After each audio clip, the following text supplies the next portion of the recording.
ఎదురే ఏడ్చేస్తుంది. ఏ మాయే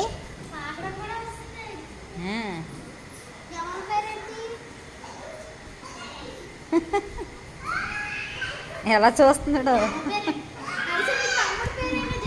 తమ్ముడేట అన్నయ్య.